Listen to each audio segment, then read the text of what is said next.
And we're live. Let me just put some metadata in the wave. Oh yeah, I'll have to test enabling the metadata now that there've been audition updates. It's Monday, April 26th, 2021. I'm Rim. I'm Scott. And this is Geek Nights. Tonight, it's a tech news roundup. Should I open a bit my desk action? Yeah, that's probably the best bet. That's all we got. Anything else? Okay. We good? Yeah, go for it. Okay, so recently we did a show about something like wiring cable management or something like that, but and we talked about different places to manage your cables, data center, house, etc. Right? Yep.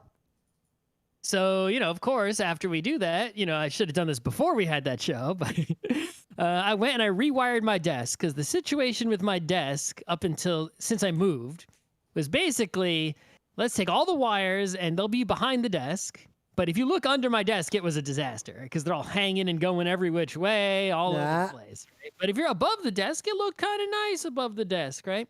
The only thing that didn't look nice was that I got this big shelf up on the wall above the desk, and there's two speakers up there, and I have the amp down here, and so there's speaker wire running up the wall right behind my little frame. It was kind of fugly, right? So what I did is I went and I bought a little speedway, like a little plastic speedway. They're real cheap. They cost so little. Cheap. You'll just buy a giant pack of them and you won't be able to use them all. It was right, and it's a speedway designed to hold one wire. It is actually way smaller than I thought it was going to be, which is nice because it's way less conspicuous. And basically all you do with this thing is it comes with some cheap sort of two-sided tape and you just stick it to the wall and run your cable through it. It's so easy. And now that cable is hidden, and even though the speedway is so cheap, it looks way, way nicer, significantly so. So that was a bonus. The second thing I did is I moved my desktop from the left side, right? So it was on the left side of my desk because that was closer to the router and the NAS and such, right? To get the network cable to reach. I moved it to the right side because that's closer to the power outlets and the UPS. So I get a longer network cable? Right. So I also got a switch. So the network cable now. Right. You didn't have a switch before. Right. So just to add some more ports anyway, right? Because the router was full and I wanted to get my work laptop connected by wire instead of Wi-Fi to stop, which did, by the way, did we talk about the annoying noise on the show before? Did we talk about it on the show or did we just talk about that in our real lives? I don't know, but the point is there was a situation. I'm using some software where a lot of packets, small packets were sent very quickly. And when that happened, to go to my work laptop, you would hear my router making noise. And I'm pretty sure it was the radio. And I'm now 100% sure it was the radio because as soon as I plugged the work laptop in with a cable to the switch, that noise is gone. So yes, if send a lot of small packets quickly over the Wi-Fi, the router will make noise that you can hear if you have good ears. So that's solved. But yeah, the only wires that go horizontally now all the way across the desk from the left are the NAS power cable because I want to send that to the UPS, right? All the other power cables that are over there can just go to the wall. And then the one network cable from the router going horizontal. Everything else now, what I did is I flipped my desk over and I drilled and I attached two cheapo metal cages to the bottom of the desk. Ah, the cage.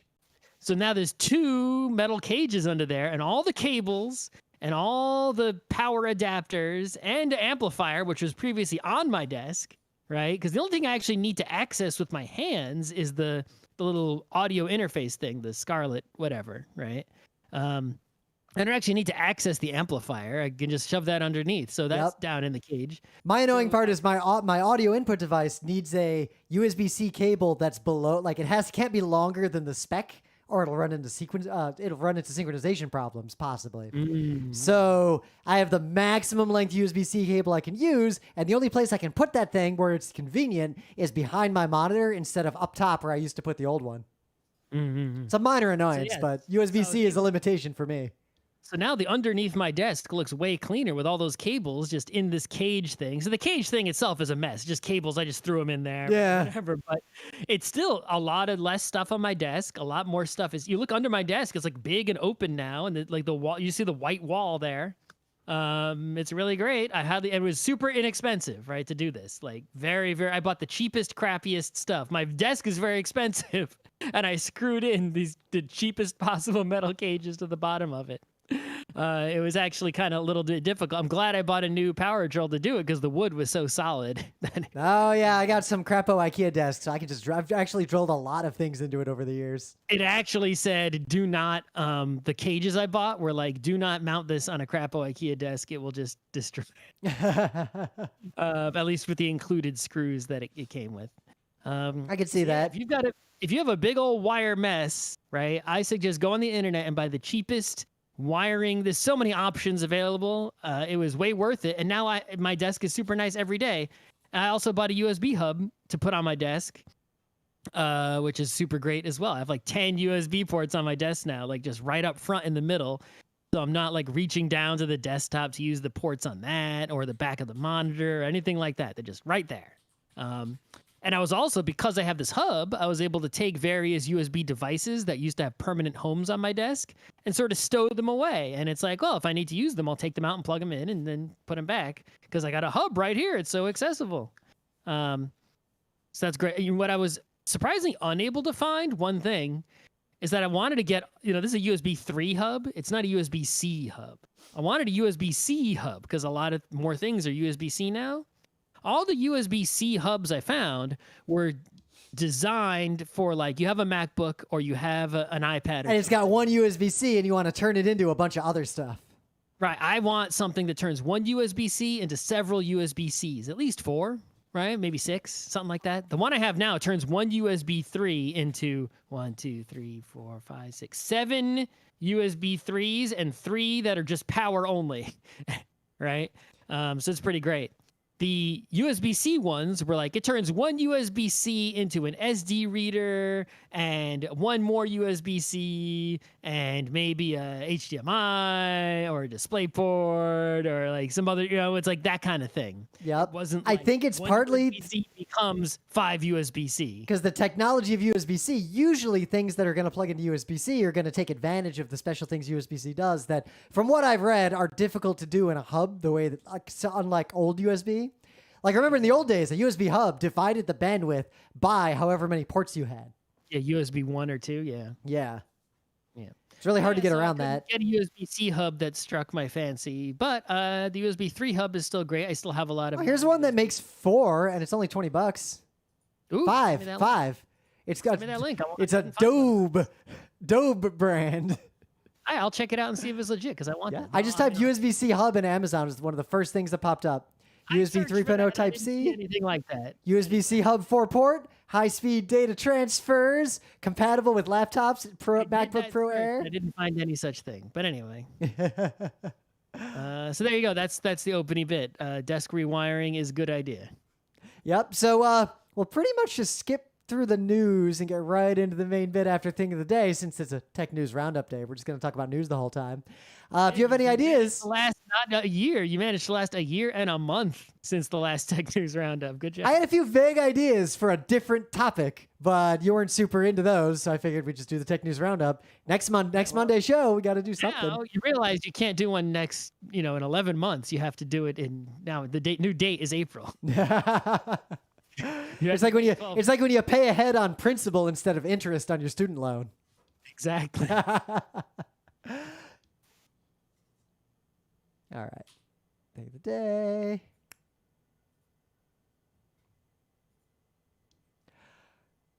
So, things of the day. This is a really short thing. It tickled my fancy, partly because of the line of work I do, but I sometimes enjoy when someone can make something that is horrific, like utterly horrific, but which technically 100% conforms to whatever specification it is ostensibly made for. Like, I like that kind of toy project. That's just the kind of thing I enjoy. So Parker Meek has written a song. Parker has titled this song Jingle Bells 2. Oh, I've seen this. Okay. It's pretty fun. It's playing around with the rules of how music notation works, at least like Italian style music notation. Nothing here is wrong. This is perfectly valid notation. It is just, shall we say, unorthodox notation. And also, this song, other than the snare solo at the end, is terrible. I mean, yeah, no, you wouldn't want to listen to this song, right? But if you're gonna listen to it, you have to actually look at it'll show you the sheet music as it plays to fully appreciate what's going on here. Yeah. And if you don't have to read sheet music, I mean, you should at least know. You don't need to be able Isn't to. that like an elementary school? Like I feel like everyone learns how to read Italian style sheet music in elementary school. I learned like the basics. Yeah, it's like yeah. You don't need to know much to understand this. What's the time signature? What's a key signature? What's the tempo? That's pretty much it. You only even need to know like whole note, half note, quarter note, right? It's like well, there's some 16th notes and 32nd notes and glissandos here. Yeah. Anyway, there's also 100/4 time signature at one point. So my thing of the day, I just mentioned how I got a new little 12-volt power drill to attach those things to the bottom of my desk because my existing power drills were Grandpa's drill which is a super heavy, unwieldy Black & Decker monstrosity from who knows when. It really sucks to use. It has to be plugged into the wall, and a battery-powered power screwdriver from at least the 90s, if not older.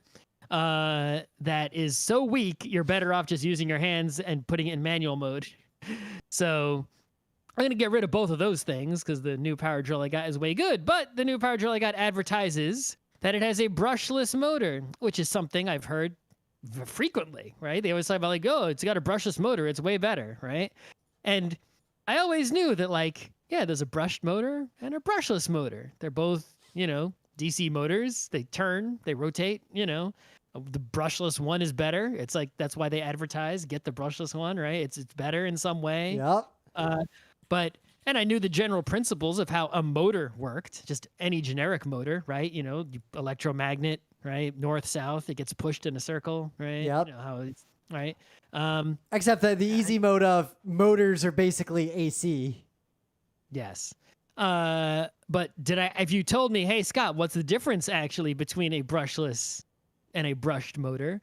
Like I literally imagined like brushes, like brushes you would clean up your dust with, like like that kind of brush, right? And obviously, but that made no sense. It's like a brush in a motor. What the fuck does that do? Is it to like reduce friction? I don't know. Like, why would there be a brush in there? So I went and I Googled for what the difference was, and I don't need to explain the difference because you can Google as well, and that's not what the show is about. But what I found was something that was thing of the day worthy, and that is this website, which is a brushless motor simulator. You can control with this website pretty much almost every aspect of a brushless motor, right? How many volts are going into it, just everything, right? And see how it will respond, how much torque it'll put out, how many RPMs you can get, all that kind of stuff. So after you read about the difference between brushed motors and brushless motors, you can come here to test your knowledge. It's real easy to make a motor that doesn't do anything. Oh, yeah.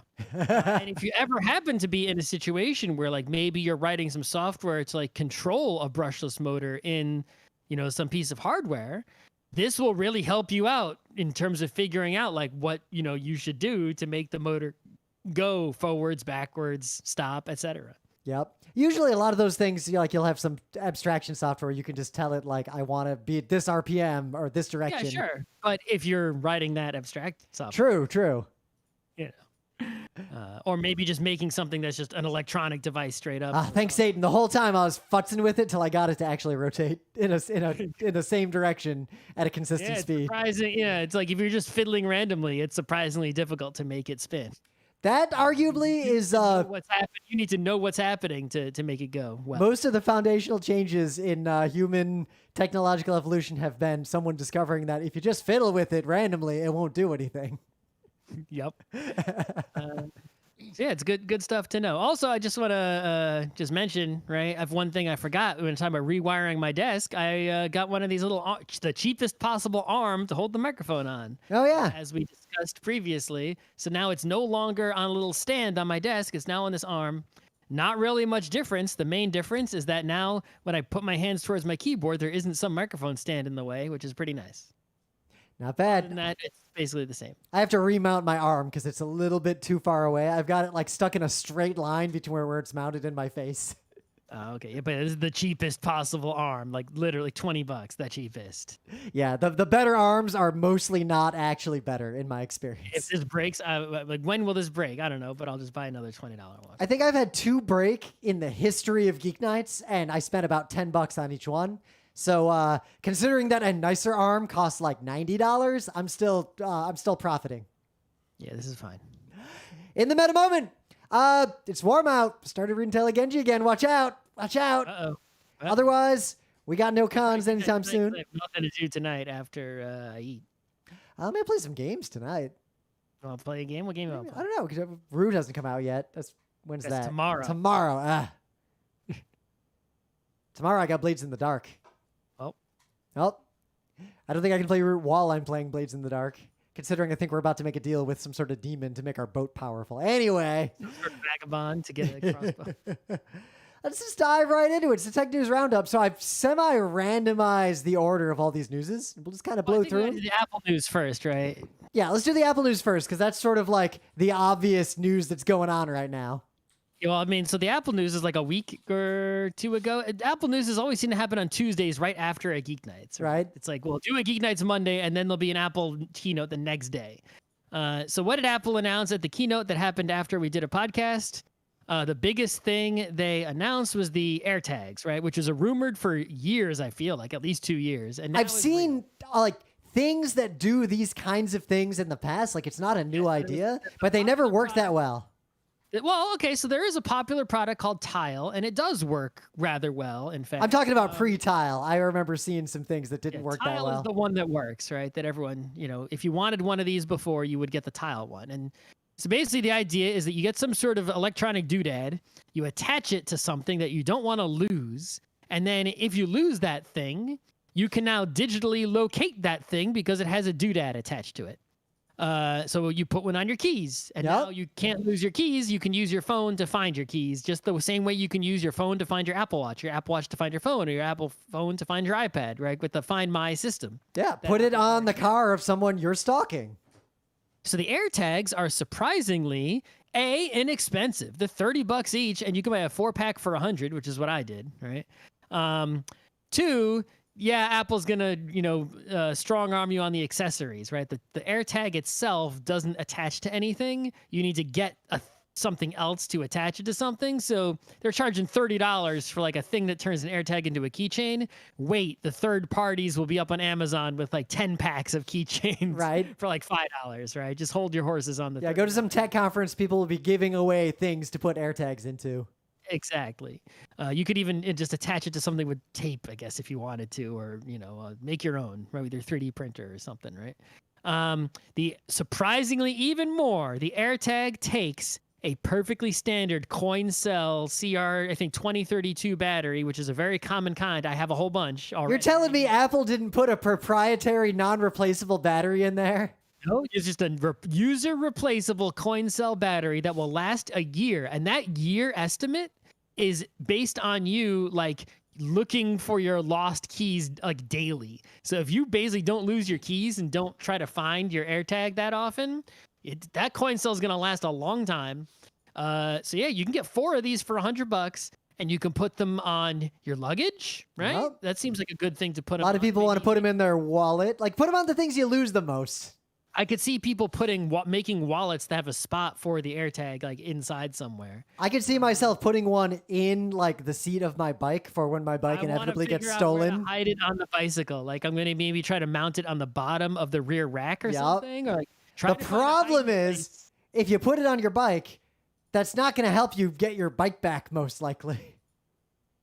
Maybe not. Who knows, right? It might. Yeah, unless someone parks that bike outside and you can just steal it back, you're probably not getting it back with an AirTag. It's better than nothing, right? And for $30, that is worth it, right? If it's like someone stole my bike, I lost a $30 thing, that might have given me a good chance of getting it back, right? I say 50-50. I'd say that's worth it. It depends on your bike and your $30, right? But Yeah. So yeah, these are I say pretty good. They were rumored for a long time and they seem okay, right? Yeah. Next news, the Imac. The new Imac is shockingly thin. Basically what they did is they took a MacBook, They put it on a little stick. And they took the keyboard off and the touchpad off, and they stood it up, and they put a big old monitor. Well, I guess a MacBook has a monitor, but a bigger monitor, and they just stood it up there. So that's actually, if you don't need to take it anywhere, that's pretty nice. You get a bigger, nicer monitor. Yeah. You're getting the same M1 chip in all the other Mac devices. You get your external keyboard and mouse, and they make an iMac that has Visa mount instead of a stand, so you can put it on an arm, and that's pretty nice. So if you're a Mac user and you want a Mac on your desktop and you get the bigger screen, it seems like a good choice, I guess, right? Yeah. It comes in nice colors. They look slick, and really, if you're not playing games and you don't need a GPU, probably fine. Yeah, it's not for me, but it's for someone. So the next one is Apple. The new iPad Pro, right, has an M1 in it, and also, not only that, even bigger news that people still don't seem to care about as much about. 5G, Thunderbolt, and an XDR display. Right, the XDR display, right? That means the big iPad Pro, which is the one I have, only mine is a few years old already, has the same screen as like the super amazo, ridiculously overpriced screen that Apple sells. People are saying like the contrast ratio, which is a little bit of a that's a number that you should take with a huge grain of salt. They're saying that the contrast ratio of this thing is 1,000,000 to 1. Right. Well, so the trick that everyone's doing these days is local dimming, right? So, for example, the LG monitor I have here in front of me, this 4K monitor, has local dimming, and you can sort of see it in action. And what happens is, for example, if I put a black screen on the monitor, except for my mouse cursor, which is white, and I move the mouse cursor left and right, you'll see that the monitor is dark, except wherever the mouse cursor is, there'll be a noticeable vertical band where the LEDs are like turning on and the other LEDs in the back are off, right? And so it's like, okay, you've sort of achieved contrast. Like directly around the mouse cursor isn't really the great contrast because you're illuminating this entire vertical band, but at least the rest of the monitor is dark, which is better than nothing, right? It's better than having the whole monitor lit up. It also saves power. Although some power is spent on the processing of figuring out which LEDs to turn. I mean, I think that's still a transitionary technology because like OLED or the equivalent where each pixel is its own brightness. Yeah, I don't know why Apple hasn't made it. I guess they just can't make it work. You think they would? OLED TVs even now ain't that cheap. Yeah, of course. And they're pretty low resolution. They're like 4K, but gigantic, so they're big. I don't know how small OLEDs can get right now. It's true. You make a Retina one as an iPad. Yeah, I actually don't know about the current state of the art of like small OLEDs at all. But what Apple has done is they've taken that to the next level. They don't have like this, Uh-oh.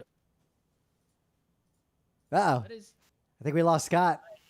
I don't know what happened. My phone just started playing music randomly. I didn't touch anything. Interesting.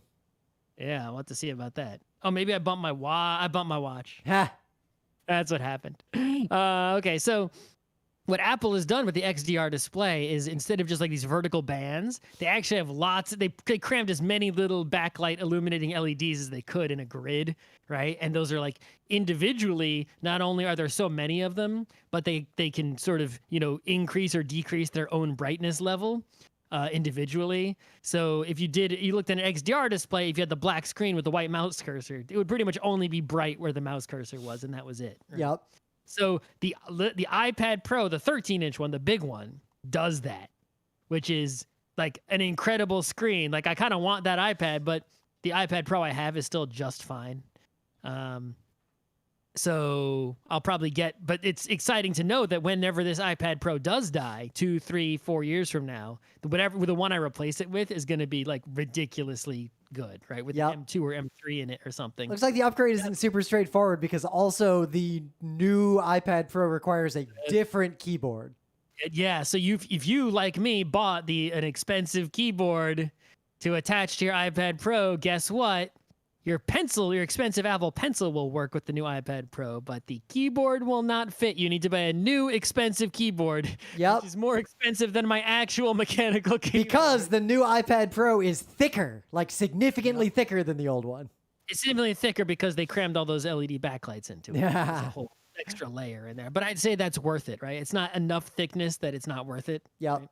And 5G, which is sort of expected, but that puts people in an interesting situation where someone I who, always get the Wi-Fi only one, but yeah, if you do Yeah. get the 5G, because then you've got a device that basically has unlimited bandwidth and all these features, and depending what you're up to, that could be the only device you really use. yeah. I mean, the thing is, there's two things that come from this. It's like, hey, Apple now has the same exact processor in the not the iPhone, the iPad Pro, the iMac, the MacBook, right? The Mac Mini, all have the same exact CPU.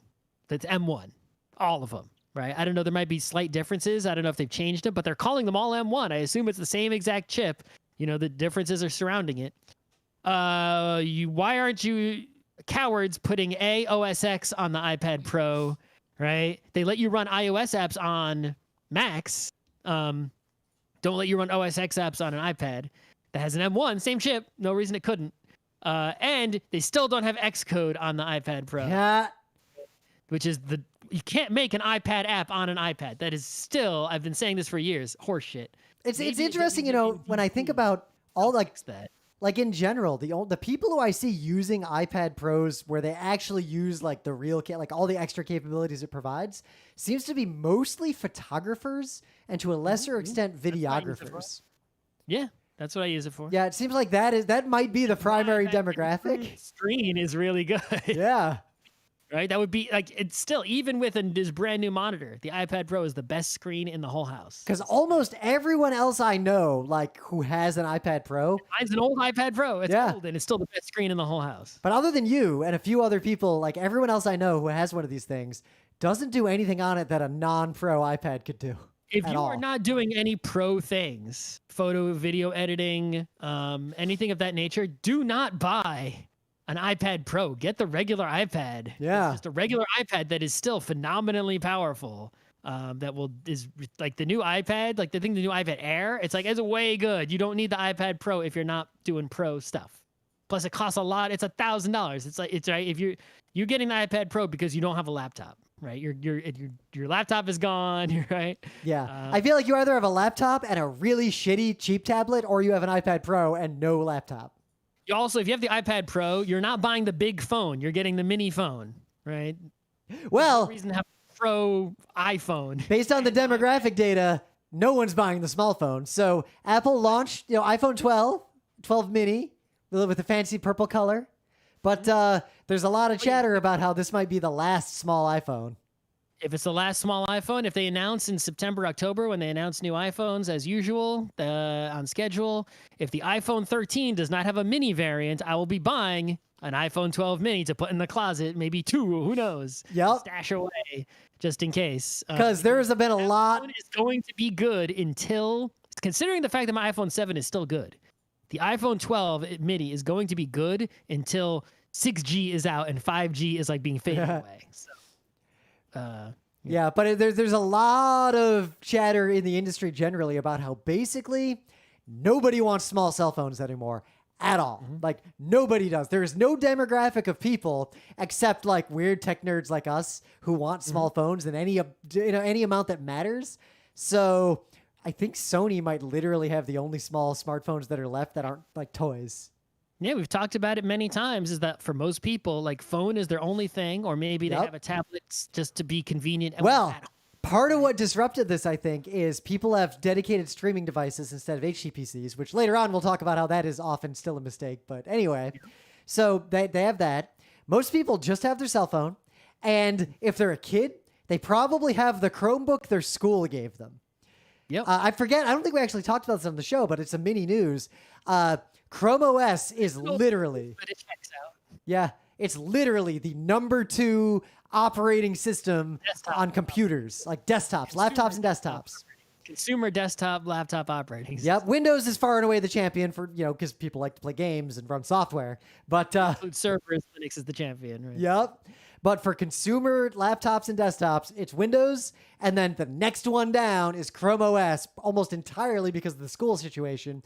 And then Mac OS is just an increasingly shrinking space. Yep, pretty much. But it's interesting that I think what that means is that most kids, like young people today, like whoever, like the kids younger than Zennials, they pretty much have a phone and a Chromebook they don't like to use because the school makes them use it, and that is it. And that is all they will ever want. That's all they'll ever Chromebook need. doesn't do anything that they need personal, use for. Also, depending on the school they go to, either they it's super locked down and the school doesn't let them do anything with it, and they're probably afraid. By default, it's locked down. It can only do so many things. And also, they probably are afraid to do anything interesting on it because they assume the school's spying on them, and they're probably right, depending on the school. So, I'm not saying anything good or bad about that, but I think that trend is the state of the world. I think it's underestimated how that might shift consumer usage of things down the road, because there's been a lot of speculation that larger phones are being driven by people wanting better battery life, but smaller phones, it may be partially true, but at the same time, smaller phones usually, not iPhones, but all the other like Android phones, they usually have a lower resolution screen and have comparable or in often times better battery lives than their larger equivalents. Yep, it's definitely a thing where in Android there are, whatever smaller phone is available is also a weaker phone. It's like they're not putting the highest end chips, the highest end specs in the smaller phone. It's like people, if you want the most powerful, best top of the line phone, it's only a big phone. Even Apple, where the iPhone mini is really strong. Yep. The better the Max iPhone, the bigger one, does have better specs in addition to being bigger. You can't get the Pro Max iPhone in the mini size. They just don't have that. So, but as a result, even as someone who does want small, there are people who might want smaller but aren't willing to sacrifice the battery life and the horsepower. Which is interesting because most phone users don't use any of that horsepower. Like cell phone gaming does not push the boundaries that much for most people. I think also if the cell phone is your primary computing device and that's what you've got, then a big one makes more sense. Like if I only had the iPhone, I didn't have the iPad or a desktop or anything, sure as hell I'd buy the giant iPhone Pro Max. So if I had no device and I could only have one, I would probably get a tablet and with cell capabilities and literally not have a phone at all. That might be a good choice also. That's probably what I would do, just thinking about my life. The biggest problem with that, though, is that it's like that makes perfect sense until I have to like go somewhere, right? It's like I'm going to go to a concert and bring my tablet. I'm going to ride a bike. Granted, I see so many people at conventions like holding up their stupid tablet to like get a video in a concert. So because they were a convention makes a little more sense. You have a lot of sitting in line time, and you might have a bag with you. Yep. But I've encountered that a surprising number of times in my life. Someone like holding onto a giant tablet trying to take pictures like out in the wild in situations where it really isn't appropriate.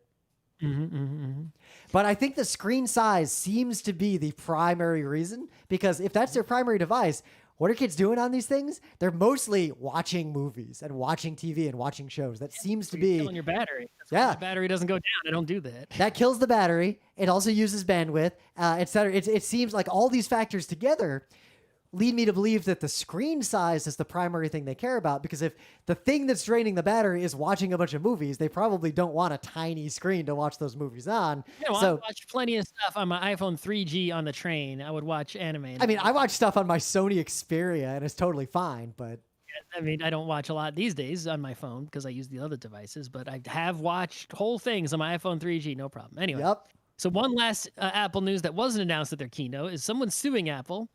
And basically the story here, I'm not going to get into all the details. You can read them. It's, legal stuff and whatnot, right? But somebody bought a bunch of stuff on iTunes, Apple Store, etc., right? And it's when you go to buy stuff, sometimes it says get, sometimes it says rent, sometimes it says buy, depending on what like sometimes you're like, get, so you can download something, but it's like there's going to be in-app purchases. It's not a whole all free, right? But you can download it and at least run it for free.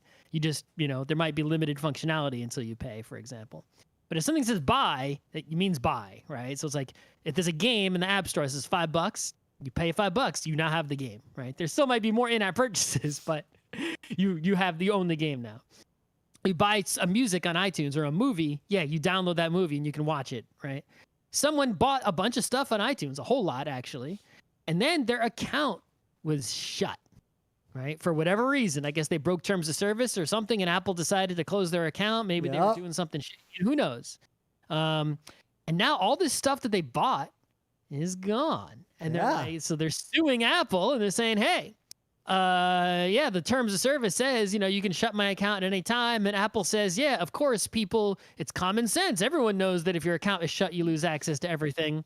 But they're saying, no, no, no. It says buy. I bought that. You should have they're saying that, like, at minimum, sure, you close my account, okay. You should not be able to take away the things I bought. I should be allowed to log in and watch those movies, listen to the songs, play those apps that I bought. And even if you deny me from doing anything else, making further purchases, whatever, that's okay. But I bought those things, so therefore I should have those things. And I think Apple's in the wrong here. I think this complainant, now, I don't know why their account was shut. It might have been bad stuff, like we don't know. But yeah, at least in terms of what this means, if you buy something, like if I buy a movie on Amazon, I should have the legal right to watch that movie even if I don't have an Amazon account anymore. However they make it happen, they should be forced to accommodate me. And I think I talked about how when you buy an app in the App Store, even if, the app goes away and no one else can buy it, you can still go to like the purchased section of your account and find it and download it again, right? Yep. And how we talked about that in relation to the Sony stores not going down, even though they might have gone down. Well, like I bought a bunch of random shows over the years just on Amazon, and I pointedly chose to buy them instead of like get a rental or whatever. And I can still just watch them because I have an account. But I think this should also apply to if I buy something like that, Amazon can't, even if they stop selling that thing, they have to give me access to it forever. Exactly. And this is where it gets in like the streaming services. It's obvious. Like, hey, you're paying for Netflix. This show is no longer on Netflix. You can't watch it anymore. It's like, yeah, I'm paying for access to the service, whatever the current state of it is. Yeah. But if you were to buy something on Netflix, doesn't sell things, but let's say they did. Well, Amazon does. Amazon, there's Amazon streaming stuff that as long as you have an account, like it's just free to watch. Amazon has a Terminator for sale for $5. You can pay $5 and you now own, quotes, the Terminator digitally on Amazon Prime Video, whatever. You can watch it all you want. You own it. You're not renting it. If suddenly their agreement with the Terminator studio, whatever studio owns the rights to Terminator, I don't know who,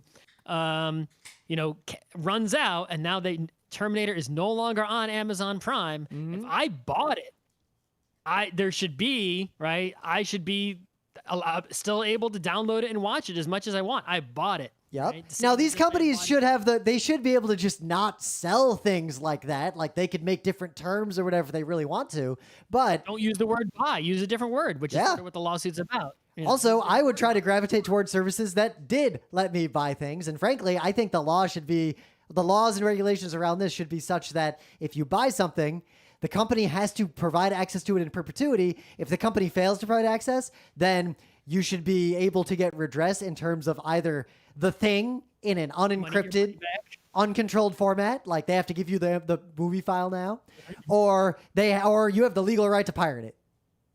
Yeah, or something like that. Right? Just give me $5 back. That's fine.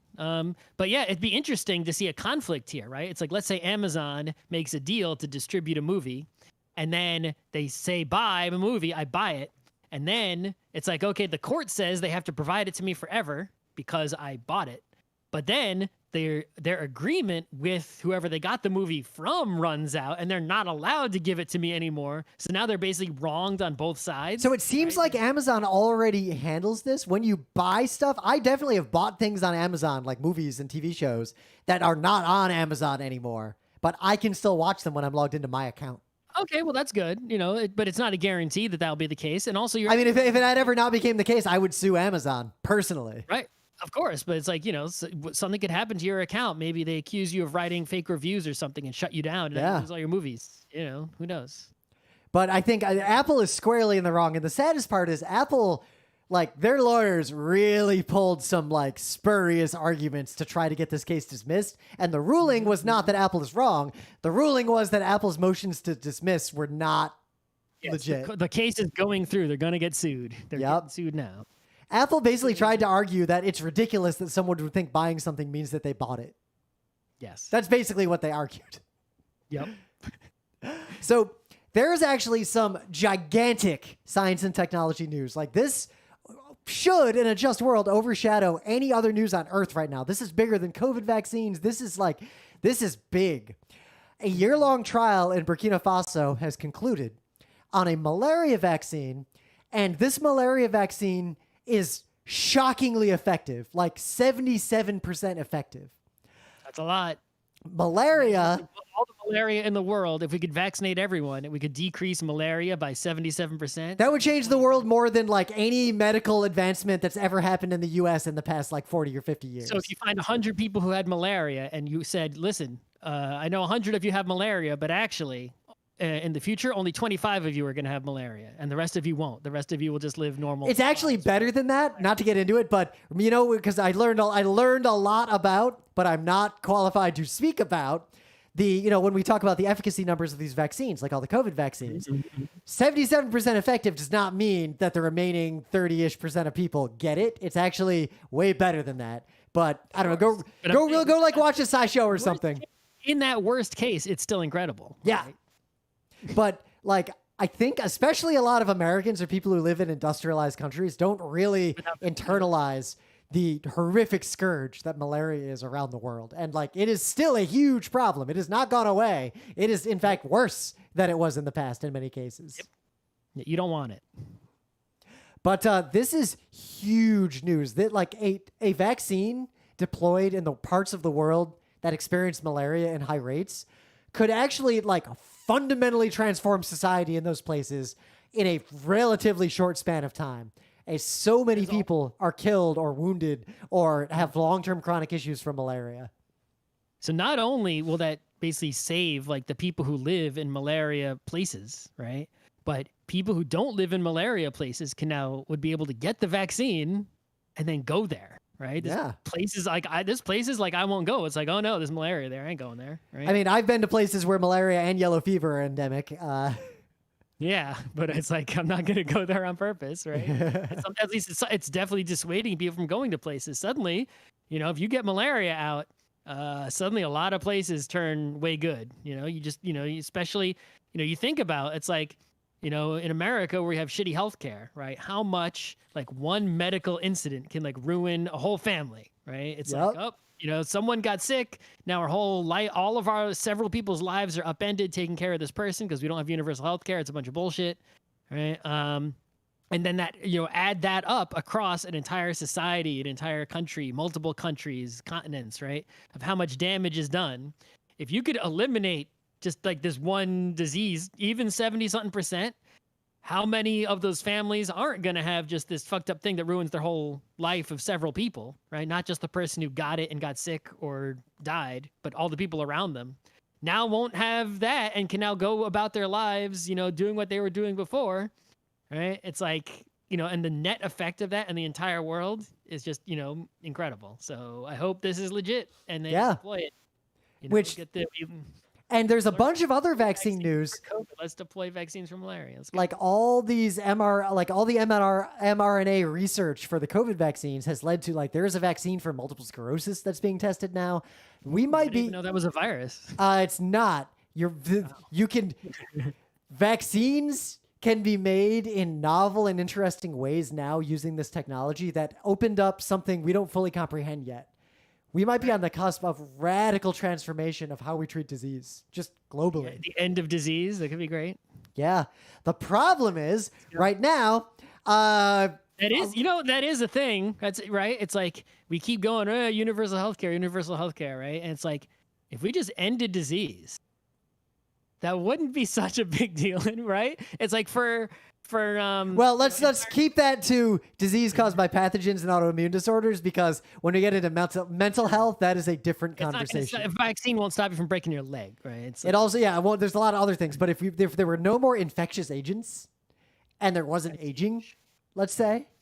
But also, even then, the cost of universal healthcare would be so much lower, Well, unless, universal healthcare also involves things like maintaining bodies, maintaining mental health, also, psychological. There's a lot going on there. It'd be lower than it is, right?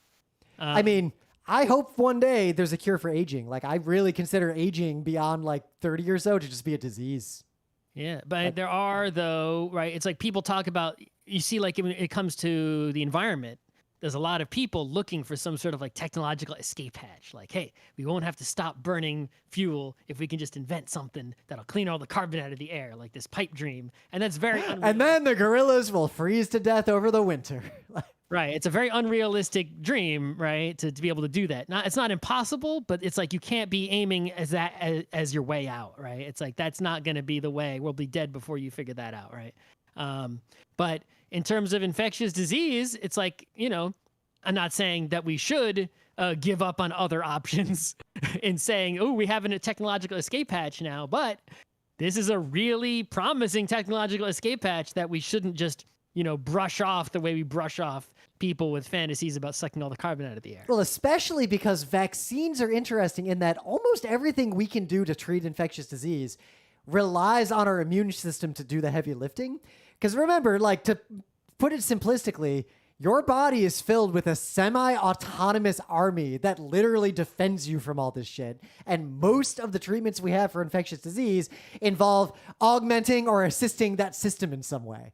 Most drugs don't do anything directly. Like antibiotics will kill bacteria, but most treatments for diseases just buy your body time to do its thing or train your body to do its thing in a particular way.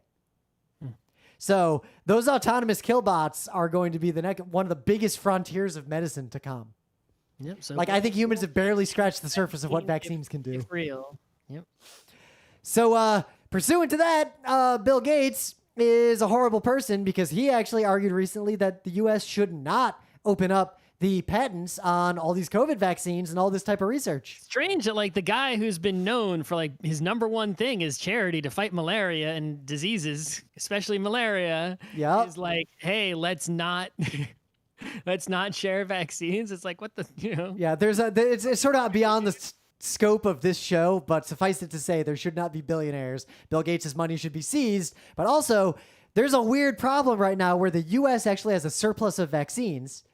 But due to the former guy, I like the fact that I don't even have to say his name anymore, but the former president of the United States specifically engineered the contracts with these companies to make the vaccines to prevent the export of those vaccines.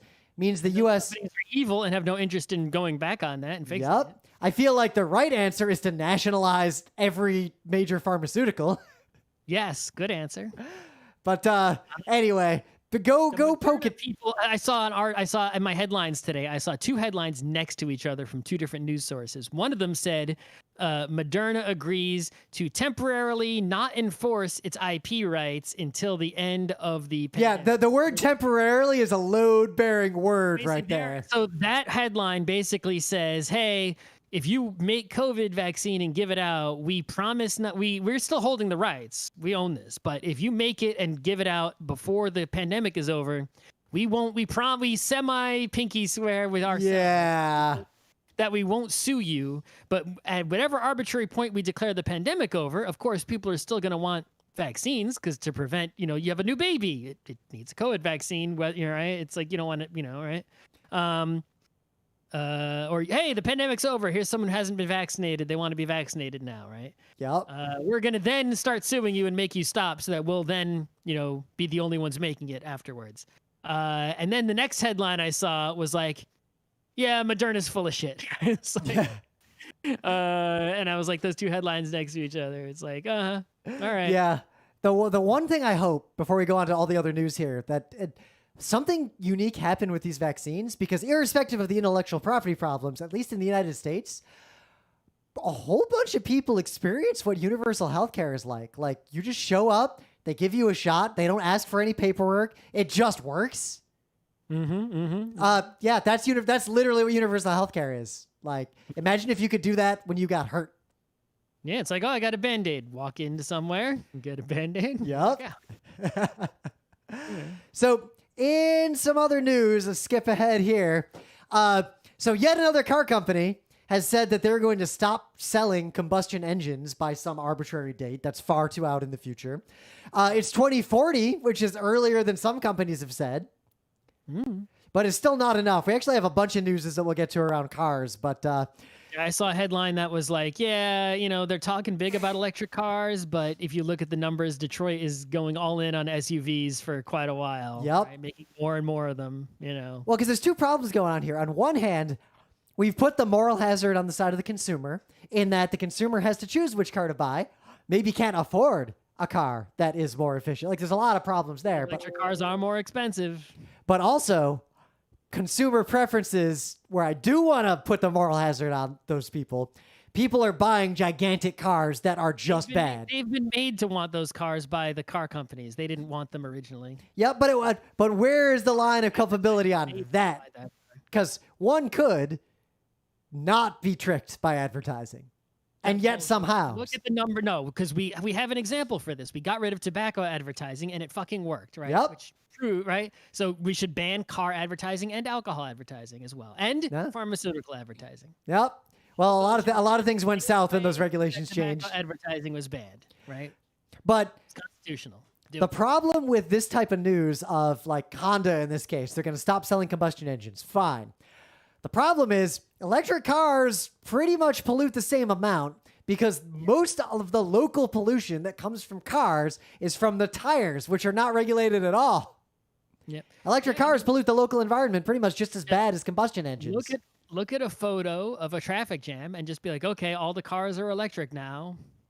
It's like, okay, I guess there's a little bit less pollution in this area. Yep. We have a better economy of scale. From somewhere. We have a better economy of scale of collecting and distributing the energy to run those cars. Like electric car, if you ignore the tire problem, electric cars are at least better than the alternative because we can generate electricity and transmit it with overall less harm, assuming our electric grid moves away from things like coal, which is yet another problem. You're replacing the gas refinery with some lithium battery factory, and replacing the oil rig and the ocean with a lithium mine. But that arguably, if we move to certain kinds of nuclear power, that ends up being mostly a wash or likely slightly better, and it's different kinds of pollution contributing less to global warming.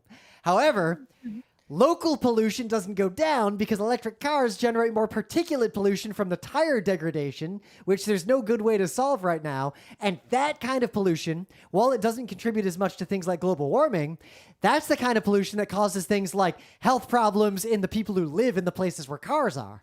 It also, maintains car supremacy, which doesn't help your local. It still maintains all your public space is still taken up by roads. Yep, it doesn't change the induced demand problem of cars and car infrastructure. Mm-hmm. Anyway, so here's the news that's kind of nuts. So there was this post office scandal in the UK. Like I haven't gone deep into the story. I saw the headlines, but I didn't read the details. So basically, there was some software. It looks like it was made by Fujitsu, and it was used to manage the finances of post offices in the early 2000s. Okay. Apparently, a bunch of people, 42 people who worked for the post office, were convicted of stealing money based on data from this software, like the accounting caught them stealing. Some of them went to jail. 42 people had their lives basically ruined because recently, judges in a court of appeal have ruled that all those convictions are invalid because it was just due to software glitches in this system. Mm-hmm, mm-hmm. Some of them lost their homes. Some of them couldn't get insurance. Some of them are now dead and can't even be compensated. Basically, this software sent a bunch of people to jail for nothing. Yeah, whoever made that software should go get swapped. A little swap. It's we were talking about this before the show. There's an image that's been making the rounds on the internet that is like 100% apt to a lot of the problems in the industrialized world today.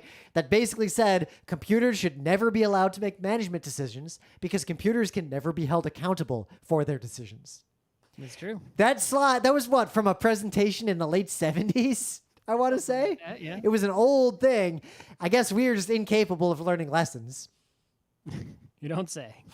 But this kind of story is extra nuts because I cannot imagine.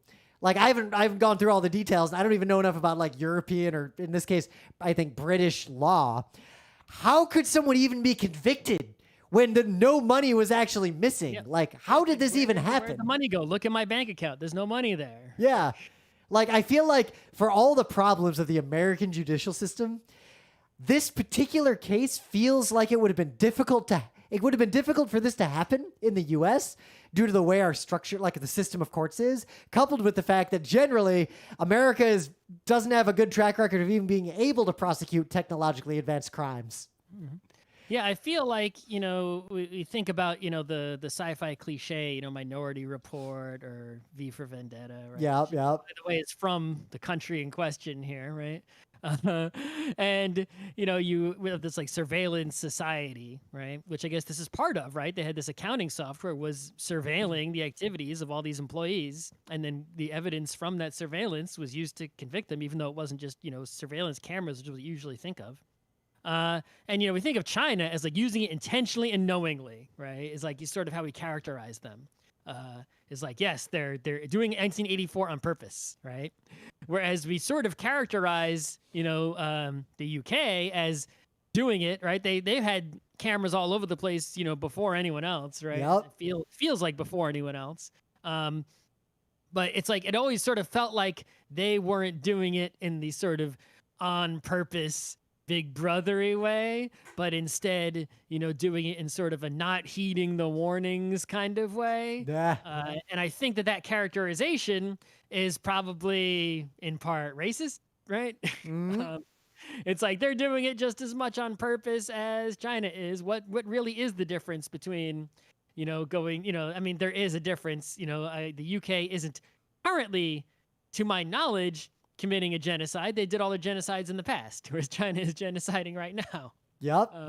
But how much difference is there really between China and the UK, right? But like, how do you get to a point to where you have some software that Fujitsu wrote that's so buggy that it just it reports just wrong numbers, and then an entire legal system just prosecutes. They successfully prosecuted 736 people based on data from this Fujitsu software.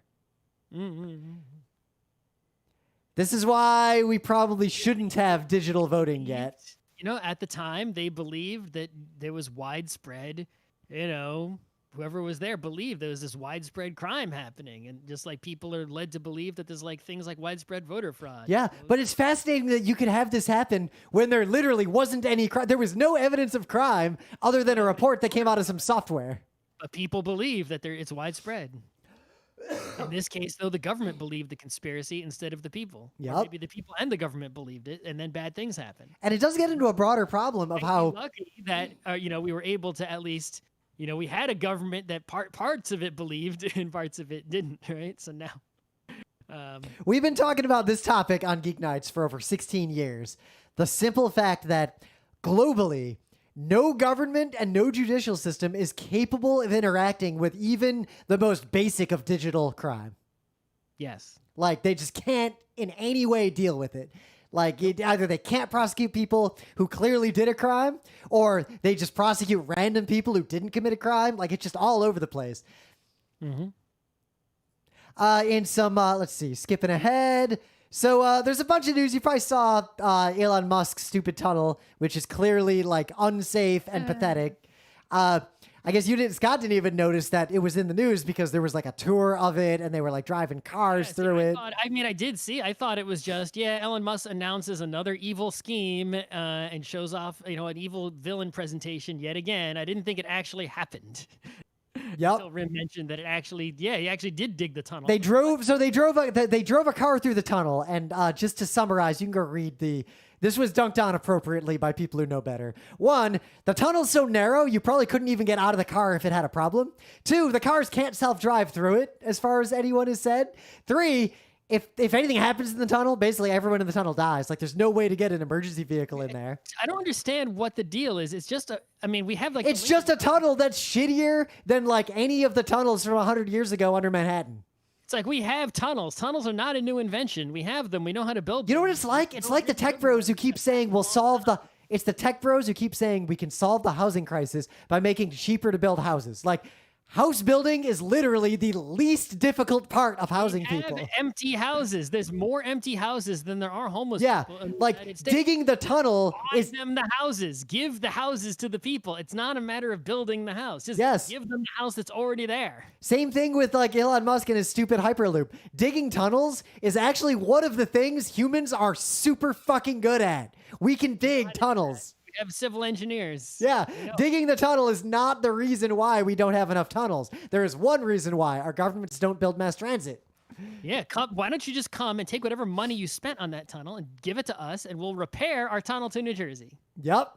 Not that I want to go to New Jersey or I want to have New Jersey coming here, but fix that tunnel. Granted, if the Republicans in New Jersey hadn't blocked it, our 7 train, the subway, would have gone to New Jersey. Instead, it doesn't, and now there's no way to make it go there. Yep. Well, a minor aside, I know we've talked about how you can't get video cards because of these stupid coins and NFTs, which are all just scams. But these shortages are starting to expand, and this is going to get way worse before it gets better.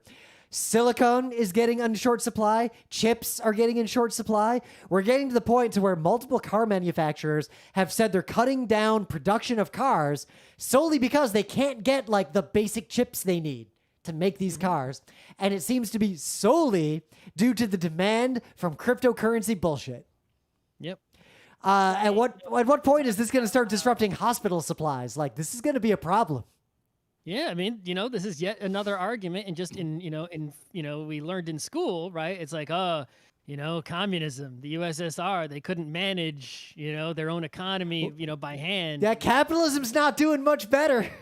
Right? Yeah, capitalism. It's like, okay, well, we'll let the market decide. The market decided to make a captain useful shit we actually need, because you making that other shit makes numbers go up by scams. No, the market decided. The best analogy for cryptocurrency at this point is, remember in Captain Planet where there'd be a villain who had a machine that basically just pumped out pollution and generated money? That is basically what cryptocurrencies are. Pretty much, yeah. Like, it's a machine that just makes the world worse. Generate money, it just vacuums up money from suckers. From suckers and blows them into the wallet of the evil person. And it burns down rainforests in the process. Yeah, pretty much. But like, I think these shortages are just going to get worse and worse and worse for possibly years to come. Like, I don't think you're going to be able to build computers soon the way this is going. Like, I don't know. I've heard some people say it'll last 6 more months, and I've heard some people say it'll last into next year. Well, here's the problem. It's very hard to prognosticate because that's why no one agrees. There are legitimate companies who are investing in this shit now, partly because it makes such high returns that risk is acceptable to them. Which is adding further legitimization, which gets even more suckers to think it's going to be a longer play. So I don't know when it's going to crash. I think it's going to last longer than people expect. I think the crash is going to be way worse than people expect. Yeah, the higher you go, the farther you fall. Yep. Anyway, in some other news. Down here, trust me, it's safer. This is super fun. So Signal, which there are some problems with the Signal company that I don't want to get into right now. Like, they're doing some cryptocurrency nonsense. I understand the whatever nonsense was going on with them. Yeah. But one thing about Signal is that it is one of the few properly end-to-end encrypted networks out there. And if you like I use it for actually secure communication. Like, that's how I would endorse it. However, Signal did something really cool recently and basically fucked up another company, Cellebrite, who basically exists to hack into like iPhones. Right. So, for example, if you are in the United States mostly, but also other countries, right, and you commit some crime, and let's pretend everything's hunky-dory. You committed a crime, they get a warrant, right? And, yep. They seize your iPhone that probably has all the crime information on it. Exactly. They seize your phone, they seize your computers, they seize all your digital things legally, right? They have warrants. They're going to investigate them. The FBI's coming, right? And they need to collect, basically what they do is they scan all the storage on all of your devices. That's what they're interested in. And they're looking at all your files and to see if there's evidence to relate to the crimes you committed. They can find things like your web browser history, your documents, whatever, right? Whatever's on your computer, your child porn that you shouldn't have because we're criminals, right? So what they do is they can't just, open up Windows and start browsing. Who knows, first of all, maybe then someone could say you made that file. Yep. You put that child porn there, right? Computer forensics is a difficult, it's like any other forensics. It's methodical and tedious. You try to log in, and maybe I have, my iPhone. If you try to log in and fail 10 times, it'll erase itself, right? You can't just go about it the normal way. Think about the old story that no one actually had, but everyone dreamed about, of the computer where you hit a button and thermite destroys all your hard drives from the 90s. Exactly. So you need to, if you're going to collect evidence and submit it in court, you need to do it in a court legally approved way, which is with certain software that has been approved and, checked out by the government. And one of pretty much the most popular one is a thing called Cellebrite, which is a company makes this thing. I think it's an Israeli company. And they have software that can help law enforcement who would buy the software, right? Take devices from people and, extract the storage, the data from the storage devices in a way that is admissible in court legally. And so what Signal did is they said, hey, the Cellebrite thing itself is, for being a computer security company that made it, isn't so secure, is it? And they basically put a file on the storage device for Cellebrite to find. And when Cellebrite found that file, Cellebrite itself was then, exploited. That is some Ghost in the Shell fun nonsense right there. So you could make your computer such that if Cellebrite is insecure, therefore, if Cellebrite comes and tries to read all the data off your hard drive basically has a booby trap that catches only Cellebrite and messes it up if it tries to read your hard drive. And Signal, the engineers there, created a proof of concept for this that totally worked. And they announced it, and you can go read all this and watch their videos, because they also say they found some Apple copyright violations in Cellebrite software. I believe it. They found some MSI installers digitally signed by Apple and some other nonsense in there. The story is pretty in-depth, and you can go as deep into this as you want. But I think this is just fascinating, because in the end, my opinion on this is that encryption is necessary. Backdoors in encryption are unethical. And if a police organization or a government, even if they have a legitimate interest in this information, they're trying to hack into the terrorist's cell phone to figure out where they put the bomb. Even in that case, I don't think any technology company should in any way be required to make it easy or possible to compromise the security of their devices. Yeah, if it happens to be possible, on purpose. It was never secure in the first place. Exactly. But if you made a really secure device, you should be allowed to. Let's forget about computers, right? Let's say I actually make a lock, and that lock is truly indestructible. It's made of adamantium, Wolverine's adamantium. You can't break it. And B, it's such a good lock, even a lock-picking lawyer can't open it. It's the best lock in the universe, unpickable. Obviously, that's impossible. Let's just pretend, right, that lock exists, and it's locking a safe, and the whole safe is made of adamantium. You can't. There was an episode of the old Superman live-action show that was about this, actually. Yeah, even if you nuke it, it won't open, right? The only way to open it is a legit way to open it, which is a combination that the criminal knows, right? It's tough shit. Right? It's too bad. You're not opening it. Yep. And if you're trying to spy on someone, even if you have a legitimate interest, do actual investigatory work. Get a warrant, wiretap, keyloggers. There's a lot of traditional ways. Find some other evidence. If you can't get that evidence, find some other evidence. Yeah. There's no way out of demanding someone, open their safe for you if they don't want to, right? Fifth Amendment. Come on. All right. One thing we got to talk about this one news. Yep. So the Linux kernel, it's an open source project. Oh yeah, this one.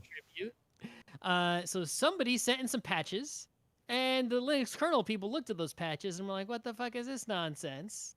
And then somebody linked to this published academic paper from the University of Minnesota, where what they were researching the idea that, hey, what could you submit patches to an open source project, right? And get them accepted and merged, but they also contained, security holes, right? But the people who were accepting the patches didn't notice. And then you come along later and now exploit the security vulnerability that you got injected into the open source project because the open source project didn't notice because the patch you sent was so clever, right? They're researching could this be done? Can you do it? Etc. And there's a whole paper they published about, doing this. So they saw this suspicious patch come in, and they noticed that it was from someone at the University of Minnesota, and then someone linked to that paper, and suddenly the whole kernel is like, what are you guys, what the fuck are you doing here? Trying to, right? It's they were trying to research whether you could sneak stuff in, and lo and behold, they couldn't sneak one past them. They couldn't get it in there. So the response of the Linux kernel people, Greg Crow Hartman mostly, was, hey, not only are we not accepting your patches, the University of Minnesota is no longer allowed to send us any patches. We'll just block you, right? We don't care what you send us. We're not accepting it because you can't be trusted. And we're going to go back through the whole Linux kernel and find anything you ever submitted. And we're going to check it all out. And we're going to remove most, if not all, of anything you've ever contributed because you can't be trusted. And I find it hard to fault their response. And they sent them a list, and they said, if you want to undo your ban, here's a list of things that you can do to undo your ban, right? And the University of Minnesota, the people there, they sent an open letter on the kernel mailing list, and they said, we're sorry, we fucked up, we've learned, basically, right? That sort of letter. Yeah. And Greg's response to that was, we sent you a list of things you can do to get unbanned. You haven't done the things on the list. I don't really give a shit what you write in your own letter, right? Like, go fuck yourself. Do the things on the list or get the fuck out of my face in so many words, much fewer words than I used. And I'm pretty cool with this because honestly, on one hand, like all open source software has to be vigilant for this kind of thing because clearly other people are going to try to do this all the time. Yeah. And actually try to put real malware in. If you have a project that's not used widely, then who's going to bother and try to submit you a pull request that's got some shady biz in it, right? Yep. Why would they? It's barely going to affect anything. But unless you yourself are using it and you're a high-value target on your own.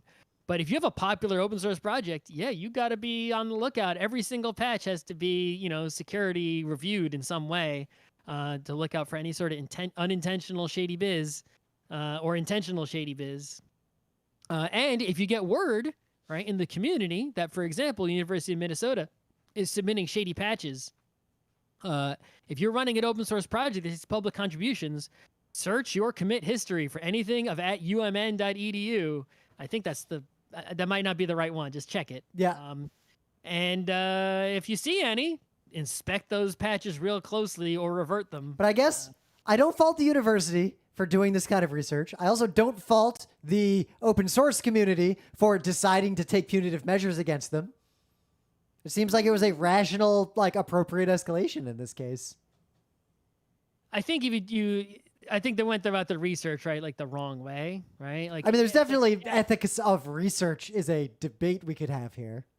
Right. It's one thing to be like, yes, this is something that should be researched, right? What percentage of open source people do have their eyes open and don't is some information we should know, right? We should raise people's awareness about this so that open source project maintainers are on the lookout. But you shouldn't actually get actual security holes into the Linux kernel that is on all these computers around the world. Mm-hmm. What I wasn't clear from the article I read is if there were vulnerabilities in the specific patches they put forth. I think they're, regardless. But also, here's another thing. I don't think there's no crime. It's open source software. I could submit anything. Sure. Unless I exploit that. But if you're being underhanded, right? You're lying about what you're submitting, right? Yeah, but arguably it's not illegal to lie. It's not illegal to lie, but it's morally wrong. It's ethically wrong. But what if the patch got in and then the university was able to say, look, the Linux kernel is easily compromised and we just compromised it. Here's what we submitted. Please back it out. This is a global crisis now. They didn't do that. Yeah. And also you should, what you could have done is you could have, submitted it, seen what the comments were before it got merged, and then you would stop it before they merged it. You'd be like, hey, actually don't merge that. Well, I would say the motivations of the researchers are irrelevant. They've been doing this for years. This isn't a new thing, right? They're going back. But I'm saying what the researchers did is irrelevant. All those patches sit in there for all these years. And the reason I say that is that an open source system is obligated to protect itself, and it has done just that. Mm-hmm. We always talk about how there's no difference between being popular and being denial of service. So in this case, there's no difference between a hacker trying to fuck with you and some researchers at a university. In both cases, your response should be the same. It is a threat, and you neutralize the threat. Yeah, well, they neutralized it. So. Yep. Let's see. We've gone on pretty long, so I think I'll blow through a few things really quickly, and then that'll be the end of our Tech News Roundup. All right, what you got? So, back on cars being shitty, a Tesla crashed, burned for 4 hours. The fire department was unable to put the fire out, and it killed 2 people in Texas. Upon investigating this charred ruin of death, they discovered that there was no one in the driver's seat. The two people who were in the car had told this Tesla to drive and had climbed into the back seat, and then the car killed them. Well, how is a car street legal if you can't put the fire out? Yeah, that's a big problem with electric cars, actually. And B, obviously, why was the car able to continue driving when no one is in? Obviously, because Tesla doesn't actually want to enforce the rule that says there has to be a driver sitting in the seat ready to take over at any time. Because if they did that, you want news stories about your car crashing and setting on fire? I think they know that none of the people, I was about to use a pejorative term for these people, who are buying Teslas that are self-driving, would actually buy them if they couldn't just tell the car to drive, because it turns out that self-driving software is not nearly as versatile as they want it to be. They probably wouldn't buy the car if they couldn't disable the safety checks. I guess at least it will only kill people who buy Teslas. Oh, and anyone who's on the road with them. Somebody else. That's why it shouldn't be street legal. That's why. Yep. Self-driving car technology is far more advanced than people realize in some regards. For like freeway driving, limited types of environments like truck convoys. Certain parking situations, automatic Yep. parking. And one could argue that it should be mandated for all those situations.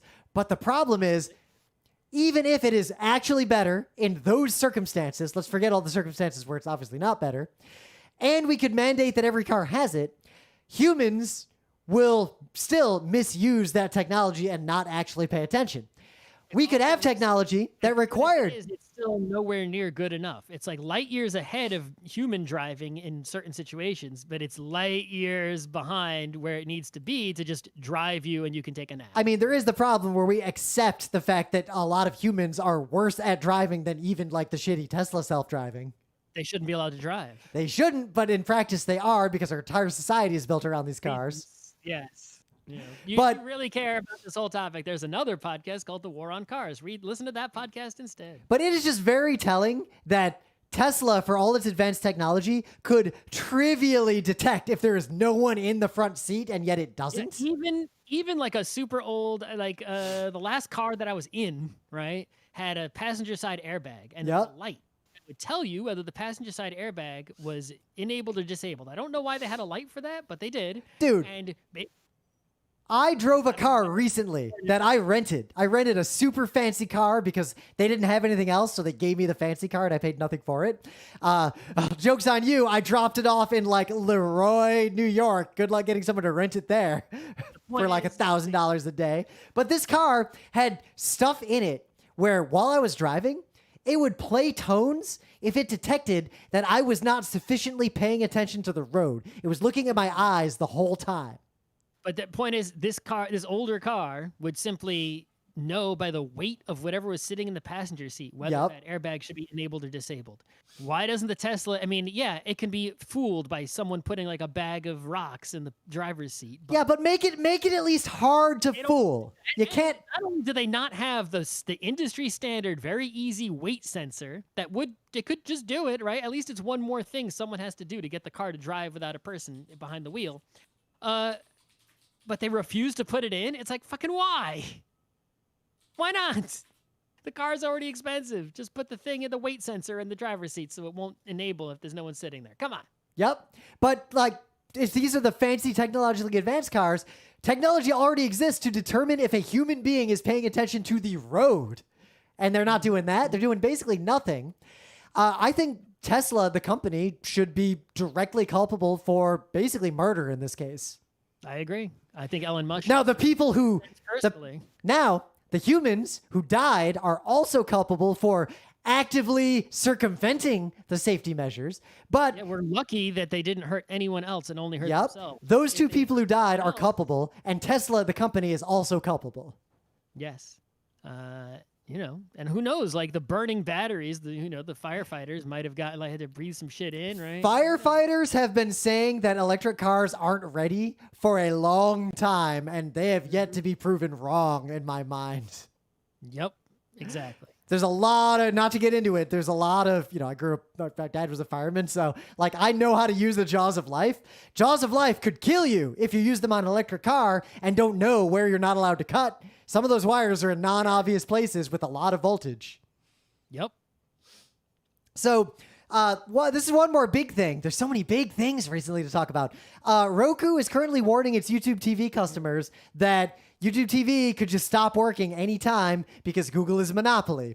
YouTube is now fighting back saying, oh, we're not acting in good faith or in bad faith. You're acting in bad faith. There's a big fight going on between Google and Roku right now, and everybody's going to lose here. They're probably both bad in this situation. Who knows who's on the right side of things. But the point is that do not get dedicated streaming devices. They will always limit you in arbitrary ways.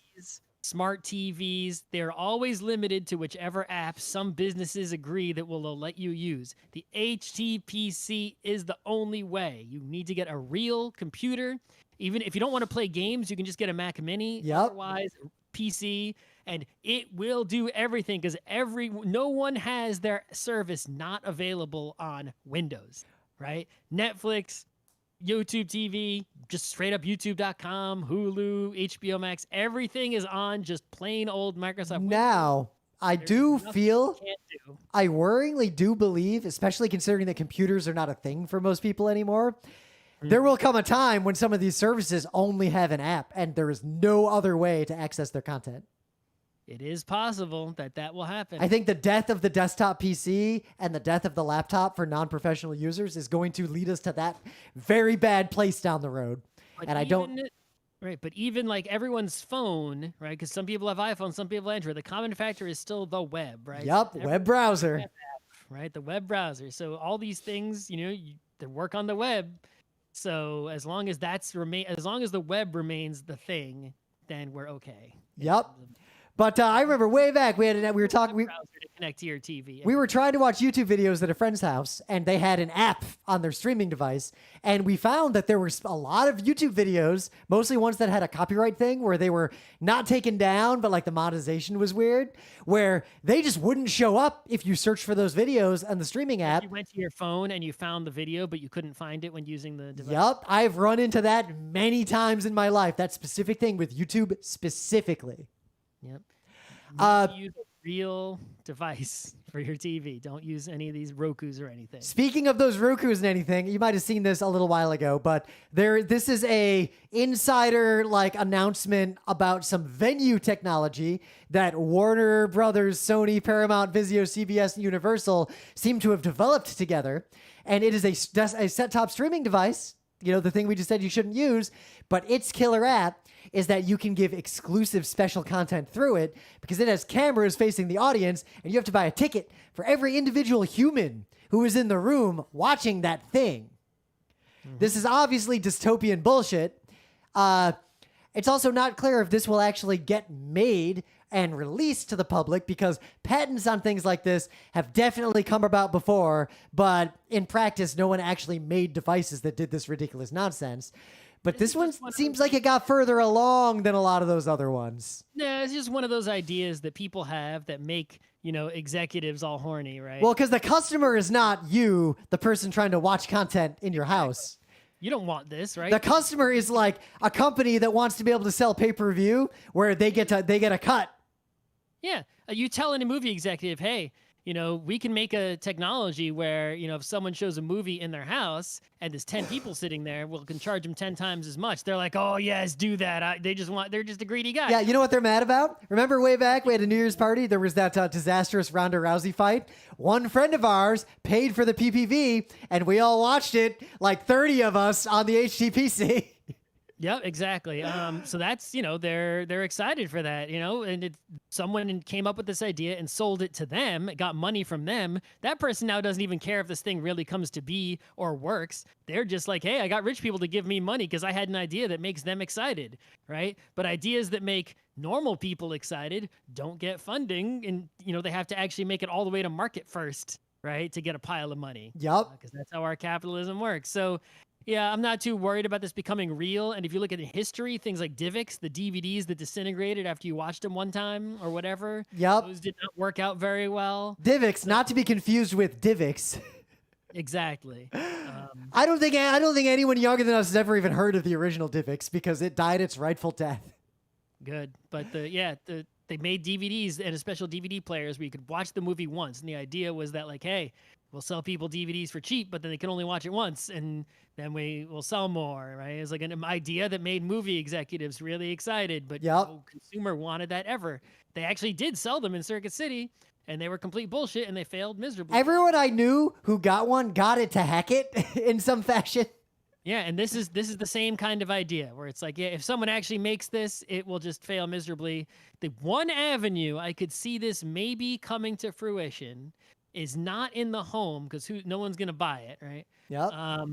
Is the pay-per-views that happen in bars and such, where right now bars have to buy like these licenses, like special pay-per-view things when they want to show like a boxing match or a Super Bowl or whatever in their bar, right? And there's already an existing system around that. But if somebody had the ability to count how many people were in the bar and send that information to some home base, right? I mean, obviously there are already bars and other places that are pirating. That's not going to change, obviously, but the places that are doing it legitimately and are currently buying into the system could be forced to have some sort of technology, not hack it, right? Someone comes to inspect it or who knows what, right? And then they could get charged more if the bar is more crowded during the Super Bowl than if one person comes. Yep. Which I feel like actually be advantageous to the bar instead of paying the flat fee based on like their. Well, I'm pretty sure whatever they would end up charging the bars for the fight, I'm not paying you, right? You know, whatever they end up charging the bars would magically be the same or slightly more than what they're paying with the current rates, is what I would suspect. Probably it wouldn't be too. Probably it would not be too much. I just took a class on how to do pricing in the current modern world, and yeah, it would cost the same, is what I would suspect. But it could also give the bars perhaps more features, right? Like, hey, you got a bar. We're going to let you show a movie that came out fucking yesterday. But we're going to collect the demographic information of the people who watched it in your bar and spy on you with surveillance capitalism. Exactly. You charge a cover fee. We'll count the number of people in your bar, and we're going to take half your cover, and we'll know you're not lying about the cover. And now we know the gender, race, economic income. Like, you can figure out someone's socioeconomic status in the U.S. by looking at their teeth in some cases. See what people are drinking and change the beer ads live because we're evil. Yep. It's still dystopian. Like, don't get us wrong. But I think that has a more possible chance of happening than the in-home count people in your house. So last news. This is another big one. This is Wild Type. I'm hungry. I'm hungry too. It's a food-related one. This company has made cell-cultivated salmon, like the salmon you would use in sushi on like a nigiri. Mm-hmm. And apparently it is pretty much indistinguishable from a real fish, but grown entirely in a lab and should be able to be scaled up to produce sushi-grade fish entirely in a lab with no cruelty. It's basically chicky knobs for fancy salmon. Well, what color is it? It's pink. Is it? So I read a thing recently that talked about how salmon in the ocean, right, or wherever you get them, right, are pink because of what they eat, which is common for a lot of animals. Their color changes based on their diet. Yeah. And that the farm salmon, the ones where they're just, farming salmon and like wherever they farm them, right, are actually gray because they feed them different food. They're not feeding them the natural whatever. And then they dye them pink because who's going to buy a dark gray salmon? I mean, if it tastes the same, and I knew it was fine. The fucking same. Yeah. I would buy it, but people would go. You go into the grocery store. There's a gray salmon. Yeah. You know what? That's sort of an aside. The fundamental thing you always have to think about when you talk about the public or public policy is that I never matters. People is a very different demographic from I or you or they. Exactly. So they dye farm salmon pink to make it, that people will buy it. If you grow the salmon in a lab, just cultivate salmon flesh cells, right? They just start growing. If they're pink, does that mean that you're feeding them the thing that makes them pink? Are they dyeing it or? Yep. The article doesn't talk about how they get the pink color, but it does it talks about the actual flavor. Like people have eaten this in trials. Right, It looks tastes like salmon. Yeah, they said it tastes like very clean salmon. In fact, That's good. like it's a little less fishy, but it's No still like it's mercury and such. yeah. I really look forward because eventually there's an end game for humans where we literally don't eat meat that came from things with nervous systems again. And Think about it. If we get, well, first of all, we got to upgrade to get the lab-grown tuna. Oh, yeah. Unbelievable, right? But then two, it's like you go get some sushi, right? And it's like, oh, sushi grade salmon. We had to fly this fish across the world. It was just fished yesterday. It cost a lot of money. It sucks for fishermen, right? But that's a dangerous, dirty job. Yep. That maybe no one should have to do, even though it's a lucrative job.